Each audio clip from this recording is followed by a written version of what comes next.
And I believe Steve Hoffman is starting us out. So, Steve, if you want to Thank you, Amber. jump in. I really appreciate everyone, as James said, joining today. It's great to see this group. It's great to see the strong interest. If folks that may not know me, I am Steve Hoffman. I am the director of our Biomarkers Consortium here at the FNIH. And historically, before James came into the program, I ran the I&I effort. And this Sjögren's effort dips far back in the development. We shelved it a little bit during the pandemic times, and while we did another program that many of you were involved or know about in our accelerated medicines partnership around AIM that includes Sjögren's efforts in this. But certainly this was a program and a project that goes back to our clinical trial symposium and patient forum that we did and presented with the Sjögren's Foundation, and really was a great opportunity to accelerate this disease in particular, on par where it belonged with the other arthritic and other autoimmune conditions. And so really pleased that James, Beth, Amber have really done an outstanding job to pull this off the shelf, right? Really align with what else is going on in the field, accelerate the effort. Doris, Blake, Alan, and others that have been involved with this since the beginning really did a strong job of where we were, what can we do more, how can we augment, how can we complement what other things that are going on in the field, including programs at the FNIH, but really pleased with their effort to bring this back. And now a true culmination here to hear what we'd like to do, where we'd like to have your support and your collaborative investment, expertise, and involvement in this project. So kudos to Amber in particular, the whole team here, but certainly to all that have been involved and engaged in this. I wish it well. We want to put our effort behind it and support it and really see if we can make this move forward. So appreciate that opportunity. And I think I'm actually going to defer now for some comments from Janet. So Janet. Oh, wonderful. Thank you, Steve. And of course, I am speaking on behalf of patients. I am so grateful that you're all here today. There's so many good friends on the call, and I greatly appreciate that. So what you're going to see today, this project is so important for the patients. As you all know, we desperately need to learn more about this disease so patients can be accurately diagnosed and treated. And we don't have good diagnostic criteria or tools, and discovering new biomarkers can truly help us here. And we have millions of undiagnosed and misdiagnosed patients who are suffering, and that's just in this country. And I like to remind you all of that, those people that we don't even know about yet that are suffering. And we have a bunch of people who we do know about that are suffering, such as those people we call seronegative or anti-Ro-negative. So this project we can also learn so much there. So the research approach you're going to see today is, in my opinion, a perfectly planned project. And like Steve said, it truly augments what we're doing in other programs like AIM. So in my opinion, this really doesn't duplicate effort, and really your investment would go so much further than just a standalone program. So I wanted to be sure that everyone knows the Sjögren's Foundation has already committed our funds. And of course, I urge all of you to do the same so we can move forward with the full project that you're going to see today. Thank you, Steve, very much for allowing me to share that. And thank you, Janet, for joining us and for participating in the development of the project itself. Yeah, we really have appreciated your commitment to the project, and really look forward to bringing it forward and sharing the project with you all today. So my name is Amber Zimmerman. I'm a project manager at the FNIH in the Inflammation and Immunity Group, and I have been our lead on this project since we picked it back up off the shelf, as Steve had said, this past summer, 2023. And so I'm very excited to introduce the wonderful co-chairs of the project, Doris Ferris of the Oklahoma Medical Research Foundation, Kathy Civils of Johnson & Johnson, who has been working on this project for quite some time, back even starting the project when she was at OMRF, and Blake Warner from the NIDCR. And so this group has worked very tirelessly over the last many months to fully develop this project and bring it to the state that it is today. And This was certainly not done only by the three of them. A large amount of people have contributed to shaping this project, providing feedback, providing input, amending the aims from where they were 2 years ago. And a special thanks to Chris Lazard, who's a co-investigator on the project. As you can see, many names are here. Many people have contributed to this effort. And so the final state of the project that you'll see today is really thanks to everyone that you see on the screen here. And with that, I'll hand it off to Doris to begin sharing the project with you. And thank you, Amber, and hello, everyone. Sjögren's disease is a distinct chronic systemic autoimmune disease that affects 2 to 4 million people in the United States. There's a strong female bias, and the disease is usually diagnosed in the 4th decade or later. There is overlap with other autoimmune diseases, and there is published evidence that as many as 20 to 25% of patients with lupus or rheumatoid arthritis have overlapping Sjögren's disease. The disease course varies from relatively indolent yet insidious in most to rapidly progressive in a few. And there's a subset of patients who have a greatly increased risk of developing B-cell lymphoma. And importantly, there are no approved therapeutics beyond palliative treatments.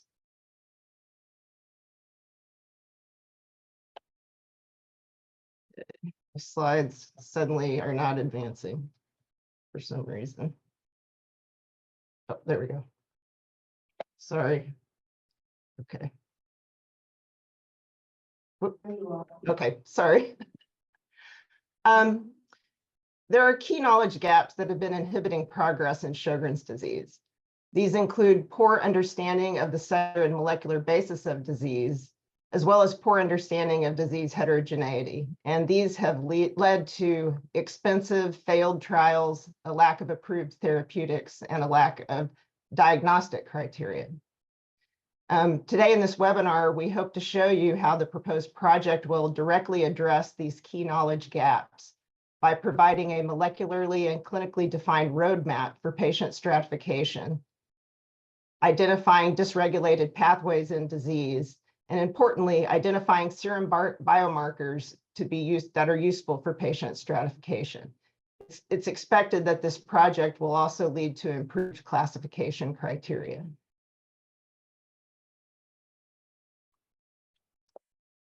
I may have to turn the controls over to you. I'm sorry. My slides will not advance. So I'm going to stop sharing my screen. I apologize. I'm going to have to turn the controls over to Amber. That's okay. I am pulling it up now to the right slide.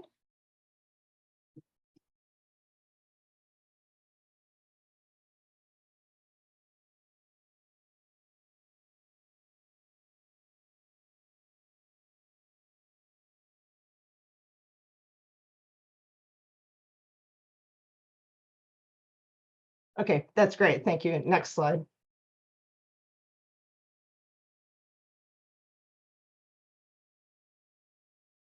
So the study of Sjögren's disease lags behind other systemic rheumatic and autoimmune diseases despite a rising incidence. And we can see this by looking at primary publications by decade in Sjögren's disease in the pink bars on the left, compared to lupus, rheumatoid arthritis, and multiple sclerosis. And there was a recently published epidemiologic study from the United Kingdom that showed a rising incidence of Sjögren's disease and rheumatoid arthritis compared to systemic lupus erythematosus and multiple sclerosis. Sjögren's disease lacks efficacious and approved therapies to treat relevant signs and symptoms, and is deficient in the understanding of disease heterogeneity. Next slide. The current research classification for Sjögren's disease includes at least one sign of autoimmunity, and this is captured by either the presence of focal lymphocytic infiltrates in the minor salivary glands or the presence of serum antibodies for Rho SSA. Each of these is given 3 points, and there also needs to be at least one objective sign of dryness, a total 4 points are required for classification of Sjögren's disease.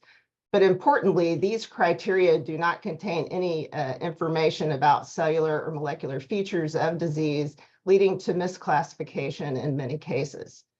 And so diagnostic biomarkers are needed to reduce subjectivity in these research classification criteria.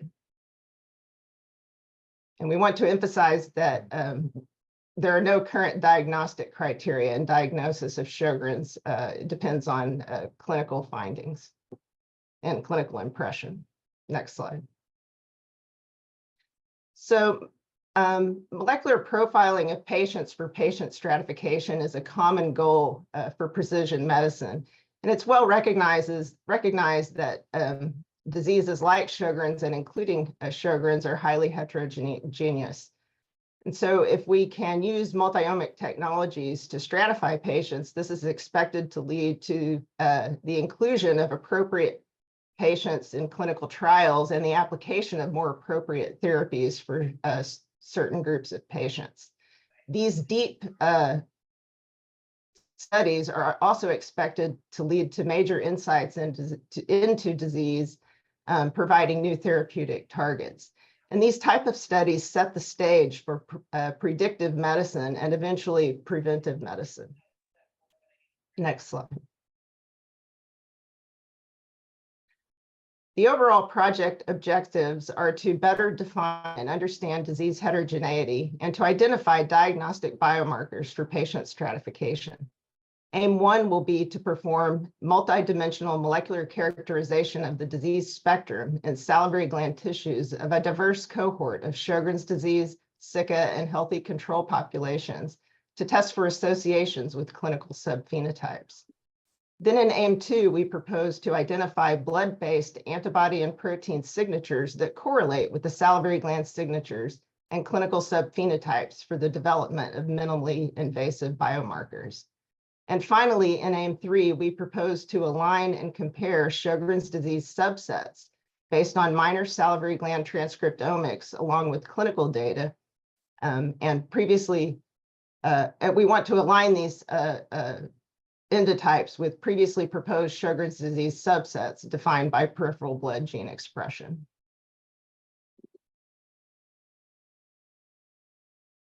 And so the approach has been to leverage existing data and samples in order to ensure that we capture the full range of disease heterogeneity across the Sjögren's Zika spectrum. And this enables us to ensure that we include equal representation in terms of number of subjects from each clinical phenotype. Then we will use salivary gland transcriptomics and protein profiling in the peripheral blood to arrive at data-driven, molecularly defined subgroups of patients.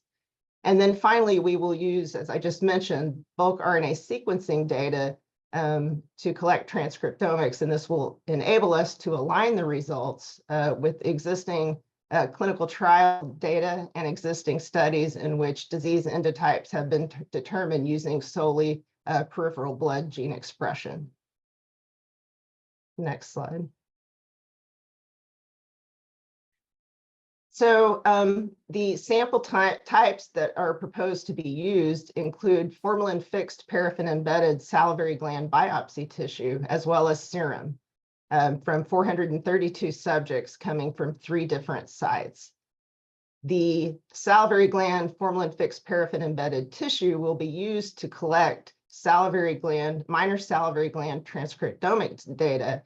And the approaches that we have selected, that the working group has selected, is the 10x Genomics single-cell formalin-fixed paraffin-embedded workflow, which collects single-cell transcriptomic data from the minor salivary gland tissue. We will also collect the 10x Genomics Xenium spatial transcriptomics data for spatial transcriptomics from the same tissue. And then in serum, we propose to use serum proteomics and deep serum autoantibody profiling for finding the biomarkers.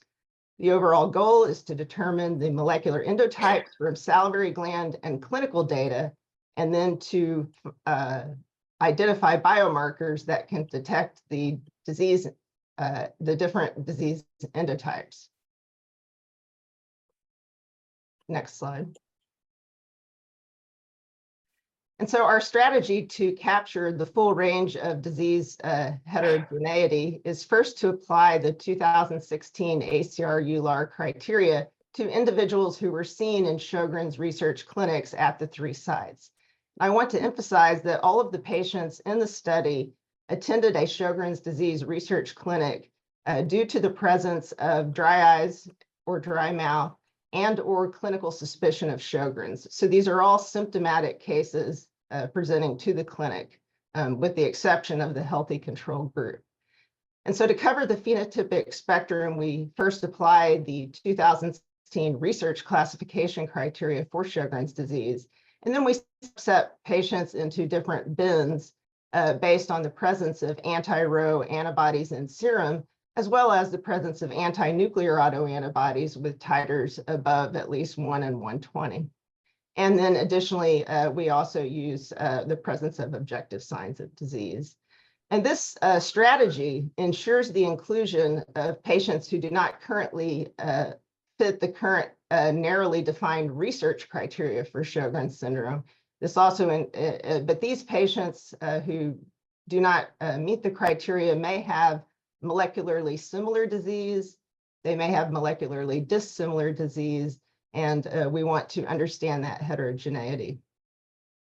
In addition, the overall goal, though, is to use the data to drive the definition of molecularly defined subgroups. So, and that's the point of what we're trying to achieve here. Next slide.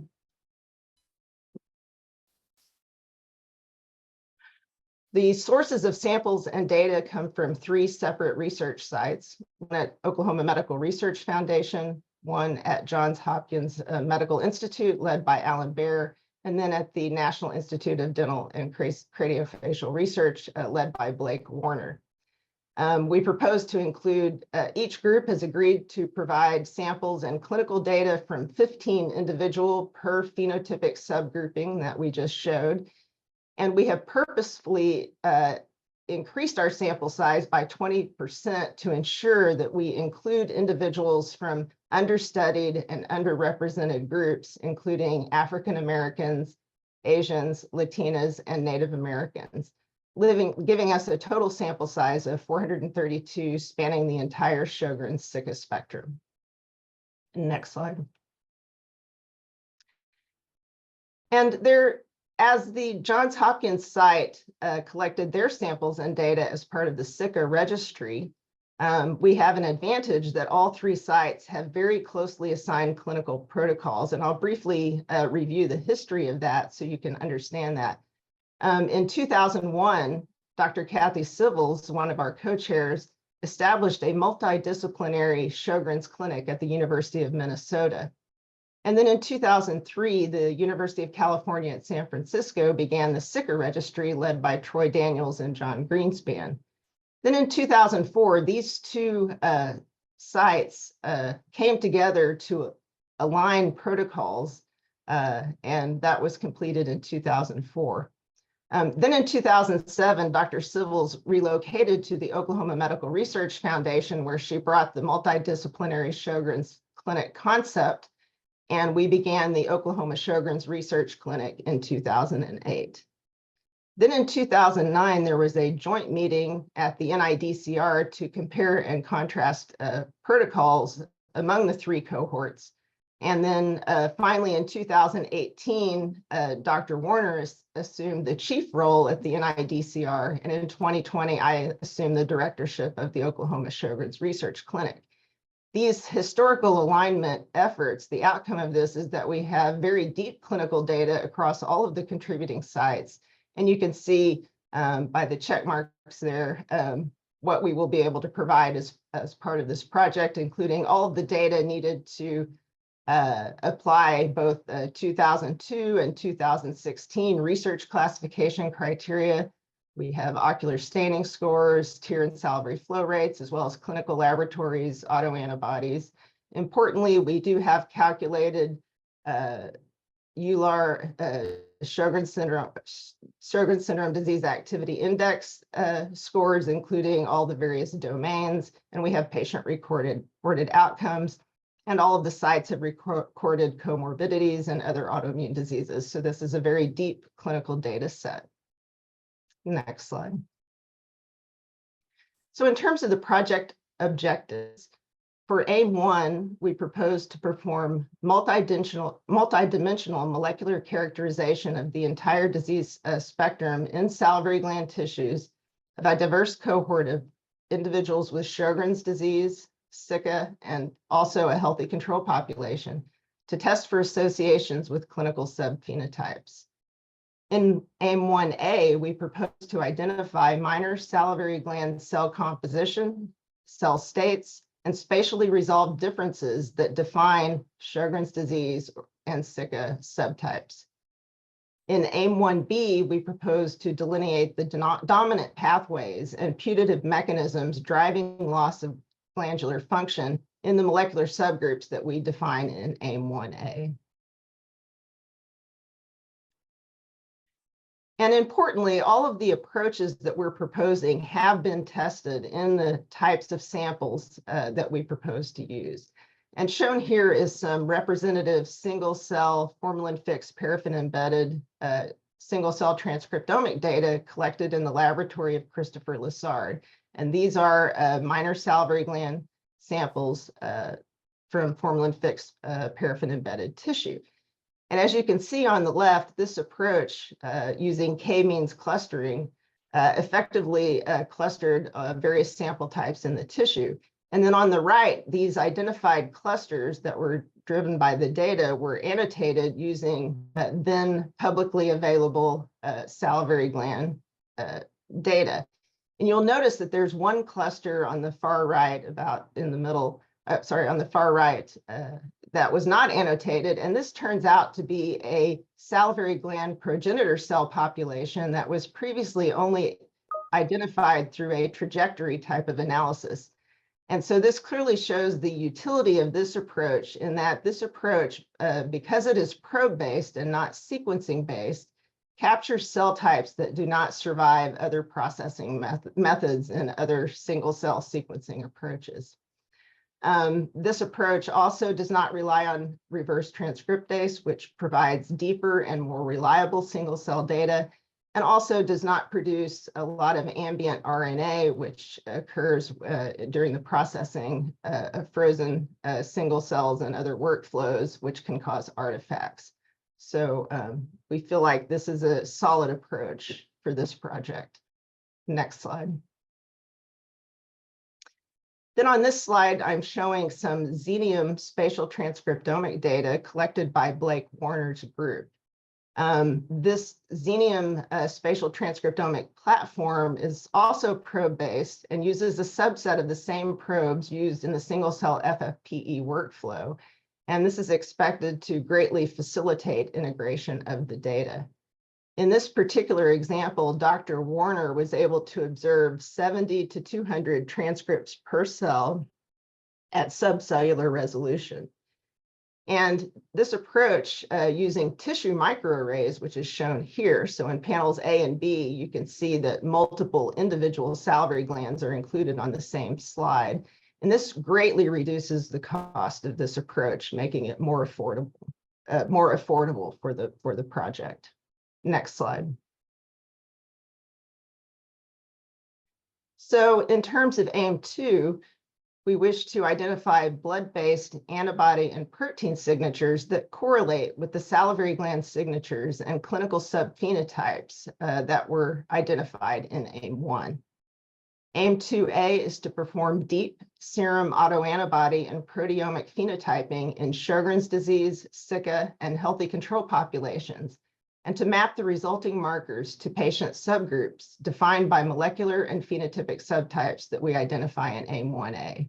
We also propose to leverage machine learning to identify focused biomarker panels with clinically useful estimates of sensitivity and specificity for identifying the molecularly and phenotypically defined patient subgroups that we define in AIM-1. And then in AIM-2B, because some of the antigens may be partially denatured in our deep autoantibody profiling platform, we propose to corroborate the identified diagnostic autoantibodies using orthologous high throughput platforms that are designed to display proteins in a native format. And I'll describe that more fully in a few minutes. Next slide. And so for serum proteomics, we will be proposing to use the Olink Explore high throughput platform. And so this is a very sensitive and specific assay for detecting proteins in the serum. It uses dual antibody detection and proximity extension assay for highly sensitive and specific measurements. And we'll be using the latest version that includes over 5,300 proteins with proven specificity. Next slide. For autoantibody profiling, we propose to use human proteome arrays, the HuProt 4.0 arrays produced that are commercially available from CDI Incorporated. These arrays display over 21,000 unique human proteins, covering about 80% of the human proteome. They are purified, they're expressed in yeast and purified, and then spotted in duplicate on ultra-thin nitrocellulose coated glass slides. And we can probe these with serum antibodies and detect IgG and IgA with the appropriate secondary antibodies. Next slide. My group has recently published a proof of concept study using this platform to detect autoantibodies in Sjögren's disease. And we detected a number of autoantibodies in addition to the canonical, those directed to the canonical Rho and Law antigens in both Rho seropositive and Rho seronegative patients. The diagram on the upper right shows a ROT curve in which we were able, using the panel of antibodies on the left, we were able to detect, the panel of antigens on the left, we were able to detect, distinguish the Rho seronegative patient group just with these autoantibodies compared to healthy controls. And that's shown in the blue line on the upper right panel with an area under the curve of 0.79. If you look in the lower right, you can see that the addition of the canonical Rho and Law autoantibody specificities further improved this performance.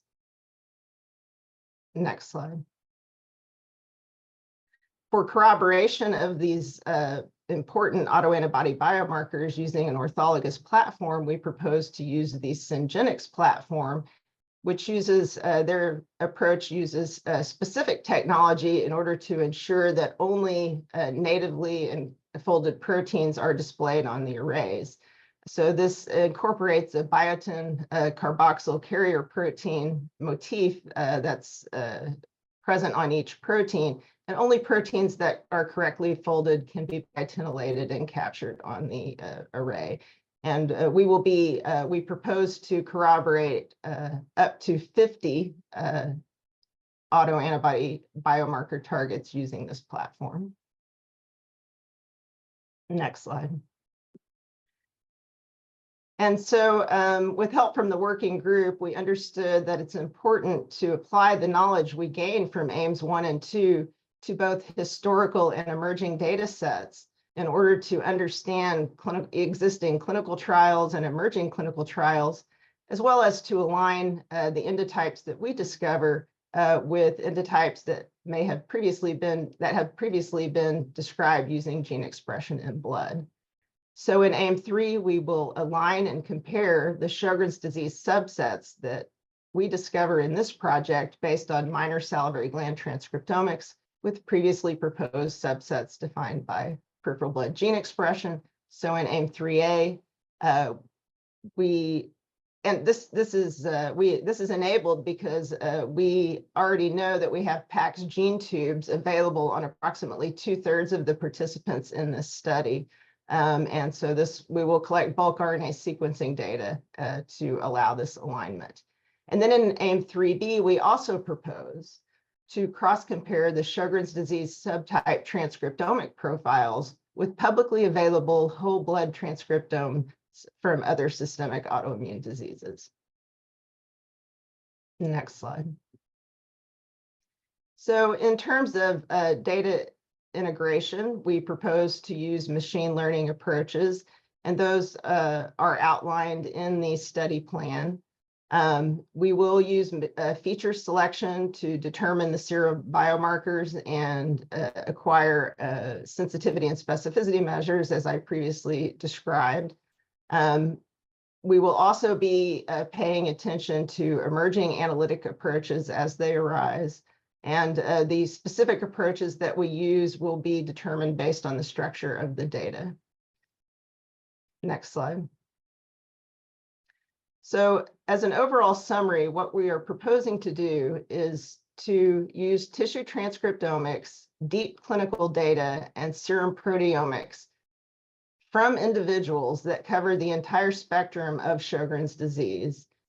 We will integrate the data to define data-driven, molecularly defined endotypes of disease. Next slide, please. Next animation, please. Thank you. We will determine the cell types, states, their abundance, cellular neighborhoods, cell-cell interactions, and serum biomarkers that are sensitive and specific for each subphenotype of disease that we identify. And this information will be useful to improve patient stratification, to identify druggable targets, and to permit the partners to align their assets, either current or in development, with the different disease endotypes. This is expected to lead to more effective and efficient trials and eventually more effective therapies for more patients.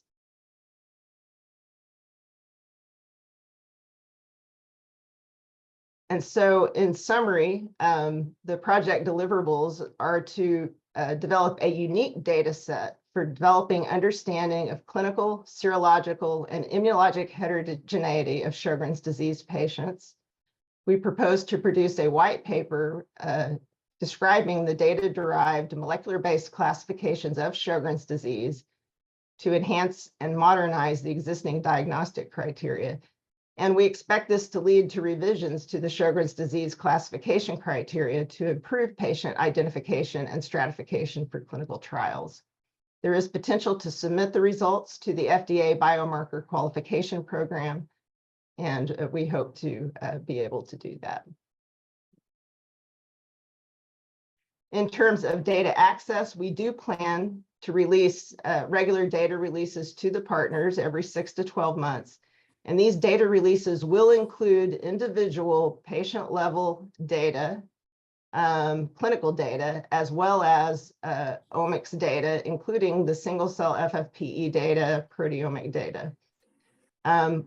We plan to release batch QC data, and we hope that this will provide early insight into the results for the partners in a pre-competitive way. We are working also to make the final deposition of the data into the to the AMP-AIM portal or knowledge base that will hopefully lead to even greater insights down the road. So thank you very much.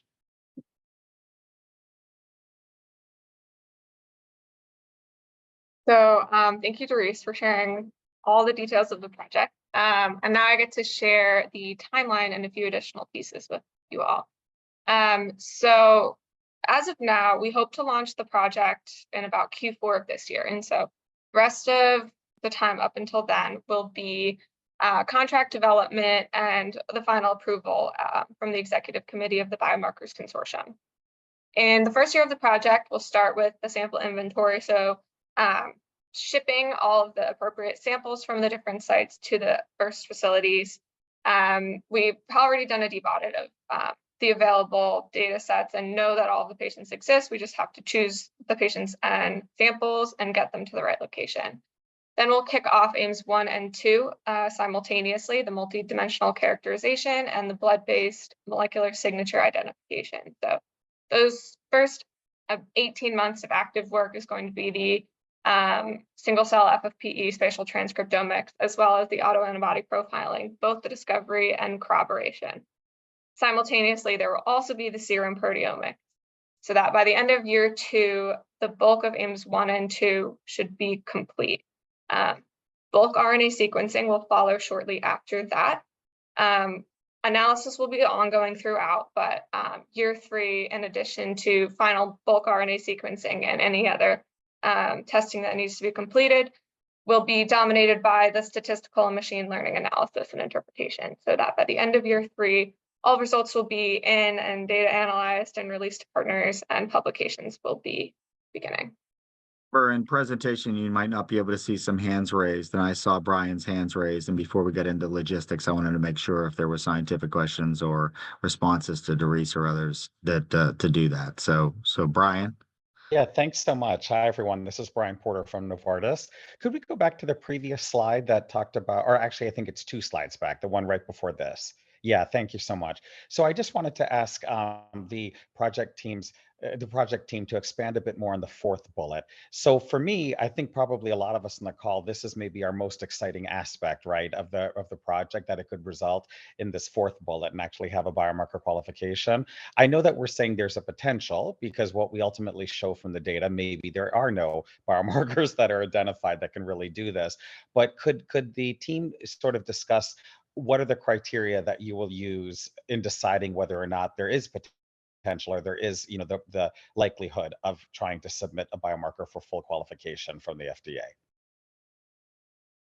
Amber, let me try and take that on with a comment of why we might have put that into the 4th bullet and dilute that a little. We understand that this is certainly the criteria we would like to have. I want to be respectful to my FDA colleagues if there's any that are on the program, but we are a little concerned at the timeline that full qualification of some of these efforts have gone with the biomarker qualification process. Certainly, I feel the results here will enable us to put in letters of intent, might even be able to go further in that.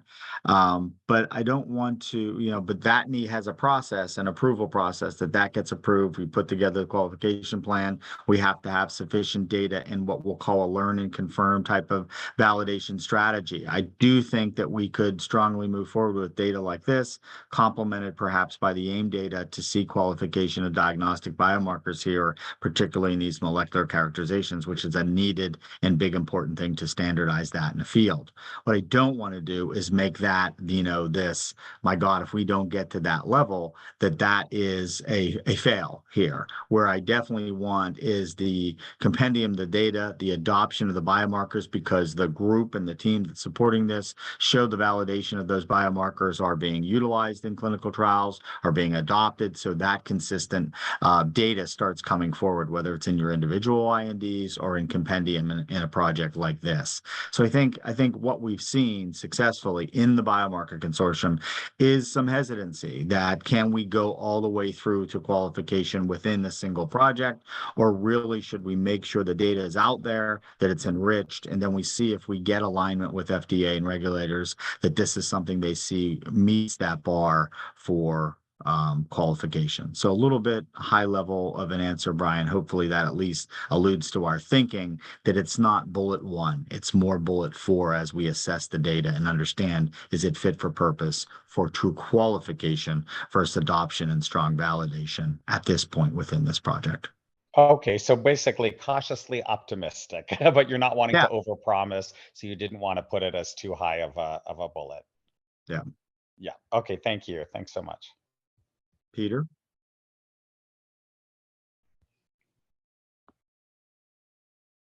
Hi, thank you for the wonderful presentation, and it's very well thought out. Sorry, I'm getting some background noise. My question was around the sample size. I believe it was earlier in the deck. There was a number of 400 and something, but it looked like there would be only about 100 and something subjects. Could you please explain the sample size one more time? I guess I misunderstood. Right. So we have 8 phenotypic groups, and each site is contributing 15 subjects per phenotypic subgroup. So that was a baseline of 45 subjects per phenotypic subgroup. that we were using to capture the heterogeneity. And on top of that, we added 20% to that number so that we could purposefully include underrepresented and understudied individuals for a total sample size of 432. I think that averages out to somewhere around 54 to 55 subjects per phenotypic subgroup. Okay, thank you. And my second question is around data analysis. Who's going to be doing the data analysis? It's going to be Chris Lessard and Blake Warner, and they're on the call and they can discuss that and answer questions.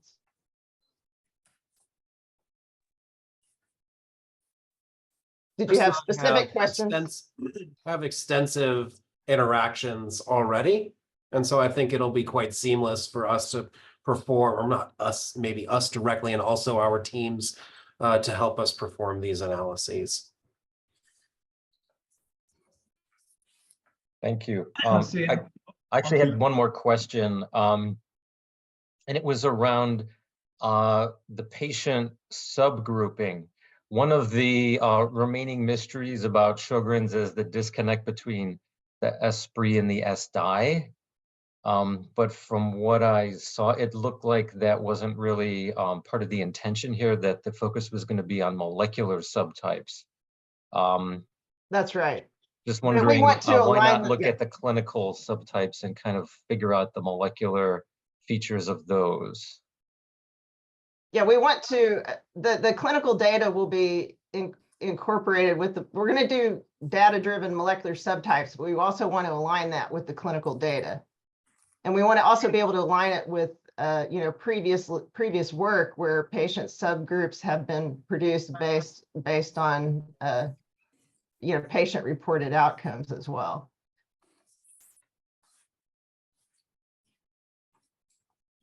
But right, the thrust of it is to use the data, the molecular data, to derive the endotypes. Yeah, but we do have these variables at all the sites, S-Spri and S-Di, that we can use to align the clinical phenotypes. Thank you. I think that would be an important clinical question to address, because that remains one of the obstacles for regulatory filings. Sometimes you get a hit, an improvement on the S-Di, but not the S-Spri, and vice versa. So, I think both are important. So we should figure out a way to kind of build that into the analysis if possible. Right. I mean, and observations like that really underscore why we need to do this study. And Peter, I just want to jump in, not for Amber, but just use my past. There is no doubt that there will be a analytical group and sub-team that's composed of the partners and others. Certainly Chris and Blake and others are going to lead some of that effort with, in driving the program. But the way that all the consortium projects work in this collaborative spirit is the partners have the opportunity as well to have people on those sub-teams. So we want that expertise from your organizations engaged in that analysis, asking exactly similar questions like you're doing and helping us frame it up in the right way that's beneficial to all. That's a must do, not a like to do. And we certainly encourage engagement from all organizations as best possible, whether it's yourself or other expertise in your organization. That's the supporters of the program, and they'll be welcome into that. So that works well. We have a good history of working across the sectors to have that expertise at the table. And that's also the goal of us planning to provide the interim data releases so that the partners have access to the data as well.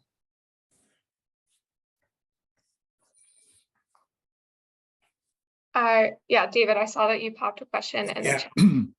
Yeah, I want to congratulate Dr. Farris on really fine presentation. I wanted to ask whether there's a chance that the endotypes will differ in their systemic complications in terms of target organs, and whether there's an opportunity to link autoantibodies to some of those endotypes, knowing that perhaps autoantibodies can be clues to specific manifestations, outside the salivary glands, for instance, anti-Ro with skin disease. Well, yes, we will have the data available to do those types of analyses. Of course, it'll be somewhat dependent on the frequency of organ involvement, in the sample.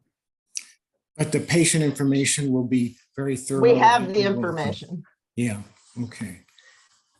What's your hypothesis, potentially at this time as to whether, we'll be able to come up with that kind of classification that will tell us something about the systemic complications in a prognostic way?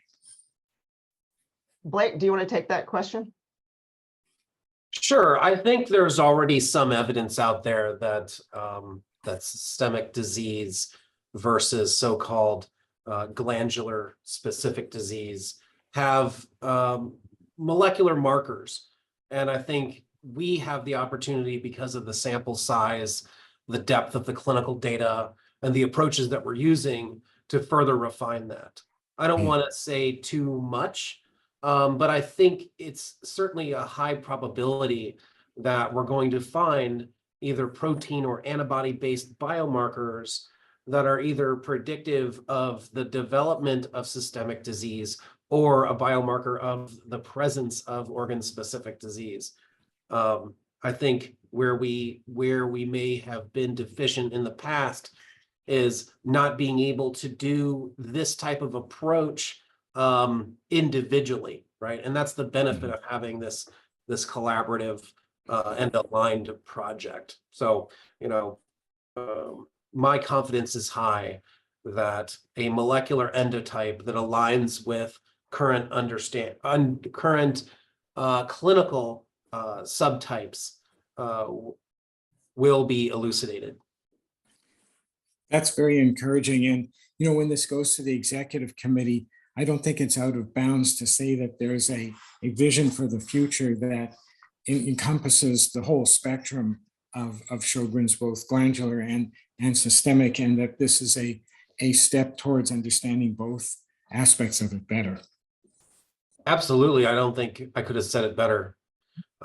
I certainly believe that there are some diagnostic criteria and biomarkers that shed light on the type or the subtype of Sjögren's that a patient may have, and may predict a track that patient or a specific drug that patient may benefit from, or a combination of drugs. That's how I envision this type of data being used, where you diagnose a patient, their subgroup 1A or 1B or 2A, 2B, and that in that 2A or 2B framework, you have therapeutic choices. And I think giving providers choices, evidence-based choices, this is the first step towards that. And a different diagnostic algorithm, especially Yes, if, for instance, you had evidence that there was a higher risk of evolving to lymphoma. That would have all sorts of implications in terms of diagnostic tracking of the patient, and not only what medicines you could use, but which ones maybe you shouldn't use. Absolutely. Absolutely. I completely agree. So that's Abby. I really have to commend the team for a very clear presentation. It's really, getting to the point and very complete. I was curious about the assumption, whether it is an assumption that of the categories of the different presentation, when you have, I think, 8 categories there, if some patients are considered prodromal or early, and that would be really important for the early diagnosis of the disease. And I just wanted to understand from the clinical standpoint, are these category 1, 2, or 3 considered pre-disease, essentially pre-clinical disease, or not? I can jump in. So I certainly think that we will capture some of those individuals. And they may be, and I can't see this in my mind right now, but it might be in like that third group, right? Mm-hmm. They have evidence of autoimmune disease in their biomarkers, but no clinical symptoms of Sjögren's disease or other autoimmune diseases. And in my mind, those are the people that have the highest likelihood of experiencing a debut of their autoimmune disease. So yes, we will capture them. On the other side of that coin, that's a very challenging group of patients to find. So we are likely to, and we chose this design so that we would capture some of those individuals that we think prospectively may in fact develop disease, so that some of those post hoc questions can be answered, right? If I envision a phase 2 of this, it'll be following up on some of those types of data points. Yes. So I completely agree with you. Those individuals will be identified. How they cluster will be very illuminating. And then I think another question becomes, when do we treat, right? Do we wait around until patients have systemic disease or glandular disease? Or do we initiate therapy early and in some type of chemopreventive intervention? So I agree. Great, thank you. Right. So I'll just chime in and say, yes, this study will definitely set the stage for prospective studies. If we may identify these the early disease subset, but that again, will require a prospective study to show that. And in keeping with that idea on the other end of the spectrum, I would imagine that you have a fairly long follow-up on those patients, clinical follow-up, because it would be interesting to see the patient at higher risk of fast deterioration and fast progression. And I don't know if you have that information in your existing database. Well, at our site, we have limited information. It's mainly a cross-sectional cohort. We have 20 individuals that we have 2 time points for who had to complete workup at the OMRF site. At the NIDCR site, we have follow-up on a subset of our patients. But I think both Doris and myself have the capacity to call patients back within the consents, right? Recontact language in the consent. So if there's interest and we're successful and all of the above, I think those are real opportunities for the future. For this type of collaboration. I can, and I don't know if Alan is on the call, but I think Alan as well has that type of follow-up. And of course, our programs are quite aligned in terms of the data that we collect, but they're also quite aligned in how we consent patients in the programs that we're leading. So I think there really is an opportunity to call some of those individuals back if we're starting to find evidence that they would be a rapidly progressive type patient or similar. Thanks.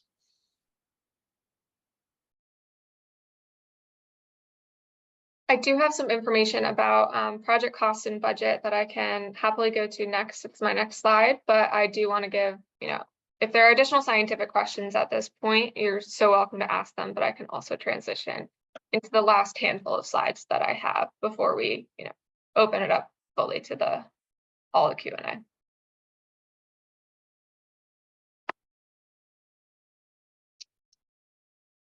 I am going to reshare.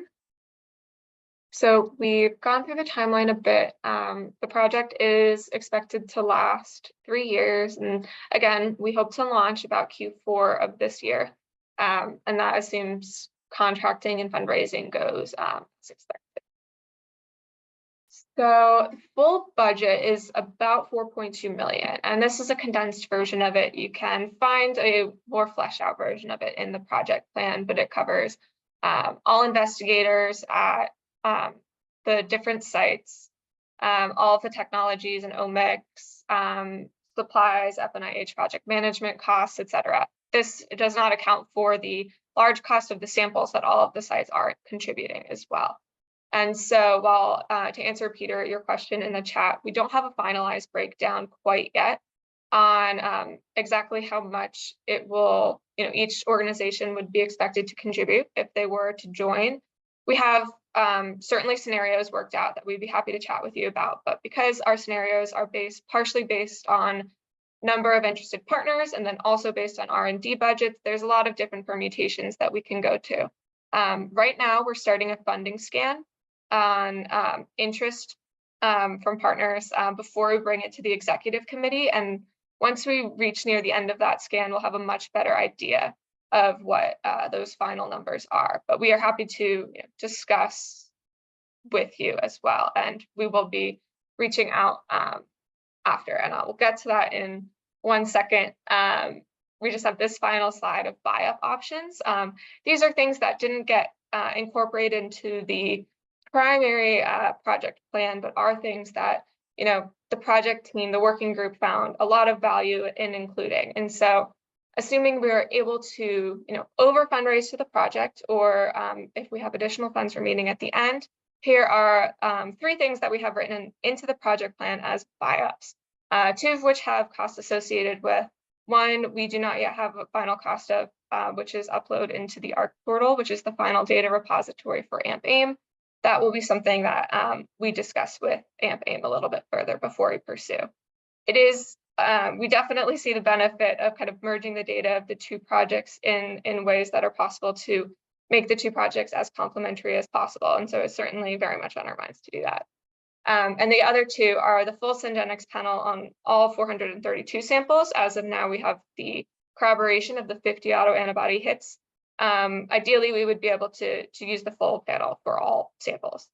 And the second option for technologies is the CDI array on the saliva samples. Right now, they are the serum samples. And so there's definitely additional information that can be gleaned from running these on the saliva samples. And so we have to see how fundraising goes before we can pursue these. And before, as conversations happen with partners, if, there are other ideas before we bring it to the BCEC, we can certainly add those to the discussion. So finally, next steps before we open it up for even more Q&A. For project approvals, there are 2 rounds of plan approval. The first one is the Inflammation and Immunity Steering Committee, and we secured that approval in November of last year. So the next step is to bring it to the Biomarkers Consortium Executive Committee, as we've mentioned a little bit throughout this call. We'll be presenting that at the first meeting of the year, which is in April. So the next, big item is fundraising for this project. Because the FNIH doesn't have an endowment fund, we do rely on our partners to fund these projects. It's a big group effort. So we will be reaching out to you in the next few days to gauge, whether you want to be a part of the conversation, what your organization's interest is in contributing to this effort. Because, as you can see from the fundraising timeline, we're doing that funding scan that I mentioned, and we will be completing it before the BCEC. At that point, we'll have a pretty good idea of what cost estimates per organization would be. And those formal asks are coming in Q2 and Q3 of this year. So that is happening right around the corner. And so to help accomplish our predicted launch or ideal launch time of Q4 2024. So be on the lookout from emails from me or from Emma Shaw, who is our Strategic Alliance and Advancement Representative for this project. And we hope to talk about this project more with you in the future. This is, I know for many, your first introduction to it. And so you might have a lot of questions and might have a lot to learn. So about the effort, about the FNIH even. And so we want to have those conversations with you. And if anyone else, particularly FNIHers, want to add to that now, please do. Otherwise, I can open it back up to more questions.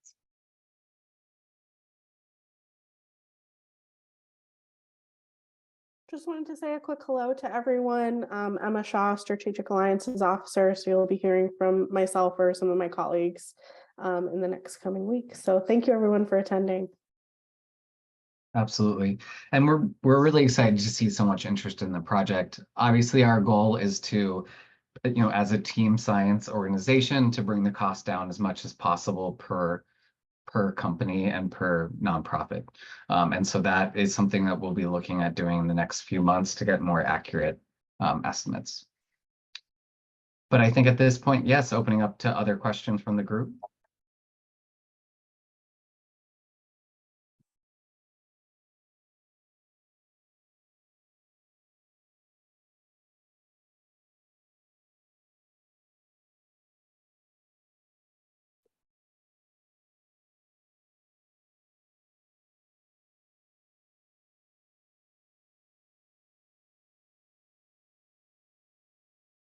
Okay, excellent. All right, I did have a question. So it's a 3-year project. So would the 4.2 million be spread over the 3 years? Correct. Okay. And Emma, did you want to talk a little bit more to that? We can also send a breakdown in our follow-up email. So, I mean, just for argument's sake, if there were 8 funding partners over 3 years, it would be 175,000 per year per partner. Is that how I would you're have thinking of? to pull out my calculator, but we do plan the payment schedule to align with kind of the budget burden of the project per year. So for our project, the budget is very much heavier in the year 1, year 2 than it is in year 3, because that's where all of the technologies will be. So the payments and those years are expected to be a little bit higher than perhaps the 3rd year. This, again, there's a lot of permutations in how we can do this. And so rather than, pull up a full Excel sheet and go really deep into it now, we're definitely happy to have those conversations with you. Right, and anyone. Go ahead. and the year numbers obviously here are project years, whereas with a Q4 launch calendar years, the first project year will spread across the first 2 calendar years, so 2024 and 2025. So we do have some flexibility in payments there. I will say that from the initial project team, I think we had kind of estimated, a reasonably high likelihood of 4 funding partners in addition to support from the Sjögren's Foundation, to give you a sense of where we're at now. And then we'll be reaching out to all of the interested members from this call to hopefully garner some additional interest as well. Okay, yeah, that would help, because budgets for this year are kind of set. Well, pretty much set. So being able to spread it over 2024, 2025 for year 1 would definitely help. Absolutely. Yeah, hi, James. This is Brian Porter again from Novartis. I share the same concerns Peter just expressed too. And you actually answered, I think, a bit of the question I was just about to ask, but I'll ask you for some more clarification. And that's around what other funding sources other than corporate sponsors, are you considering for this project? Because I know that's one of the goals of the Biomarker Consortium, is to go to more than just private companies, for funding of these important projects. And you mentioned the Sjögren's Foundation. Are there any other thoughts about other sources of funding? Certainly, we are reaching out to other foundations as part of the funding scan. And then, this project, because we're hoping to kind of overlap some of the project work in terms of data and data releases with the work of AMP-AIM. We're also exploring that avenue as well, in terms of, kind of sharing some of the effort that's happening in AMP-AIM to build the portals and Synapse interface, et cetera. If anyone on this call, though, I will say this very bluntly, if you have any recommendations of funding opportunities that you see, foundations or otherwise, please share those with us, because we'd be happy to follow up on any suggestions. Great, thank you.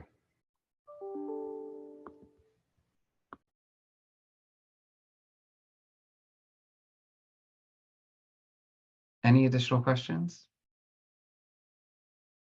I was just going to bring up one thing I put in the chat box, but a big cost that is maybe unrealized in the budget is that we have already collected these samples. And so they represent an investment from NIH in their commitment to studying this phenomenon or this disease. And so while the cost to generate new samples is not a part of this, I think in a way you can consider that a type of in-kind of support from the NIH.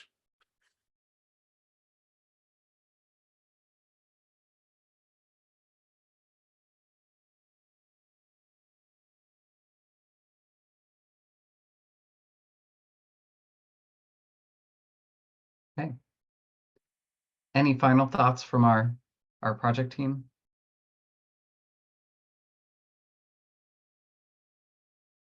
Okay, well, Yeah, thank you for everybody for attending. Yeah, thank you very much. Thank you very much. absolutely. So we will be in touch with everyone on this call to follow up. And if you have any questions that come up after the call, please do not hesitate to reach out to our team at FNIH, and we'd be happy to convey those to the project team and even potentially set up a call. Absolutely. Thank you all again. For me as well, this project's been really important to a lot of people, and people have poured a lot of effort in, and we're very excited to see it moving forward. And with that, I can adjourn the meeting, and I hope you all enjoy the rest of your day. Thank you so much. Thank Good you. meeting. Thank you. Thank you. Bye. You. Bye-bye, everyone.